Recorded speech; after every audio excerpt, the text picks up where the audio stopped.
खुलुमबाय। गोजोन फुंबिलिनि गासैबो बडलेण्ड बुब्लिनि अनसायगिरिफोरखौ बरायग्रोबाय। दिनै 15 जानुवारि बृहस्पतिबारनि फान्जामुथिखौ फरायथिनो लादों आं उदांस्रि मुसाहारिया। फान्जामुथिनि गिबियाव दं मेष राशि।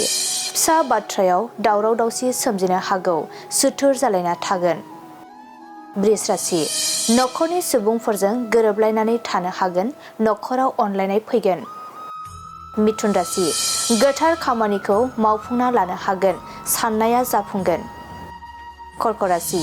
जिउनि मावनो लानाय हाबायाव जेननांनो हागौ, गोसो बायगोन। सिंह राशि। नोंथांनि मावनो लानाय खामानिया बेले बेजे सोमजिनो हागौ, गाज्रि सान। कन्या राशि। फंबायनि थांखिया जाफुंनो हागौ, फंबाया खुसिजों साग्लोबसारगोन। तुला राशि। सोरजोंबा गोसा बाथ्रा बुंजानो हागौ, गोसोआ जोबोरैनो दुखु मोनगोन। वृश्चिक राशि। गोसोआव बुजिनो हानाय गोहोआ बांगोन, सुबुंनि सायाव अनखांनाय फैगोन। धनु राशि। लोगोथिनि सोमोन्दोआव दावराव दावसि सोमजिनो हागौ, सोमोन्दोआ गावस्रालायनो हागौ। मकर राशि। गिदिर जाब्रबथायनिफ्राय रैखा मोनगोन, सांग्राङै लामा हान्थिनाया गाहाम। कुम्भ राशि। नखरनि गाहामनि थाखाय गिदिर फुजा होनांनो हागौ, नखराव गोजोन फैगोन। मीन राशि।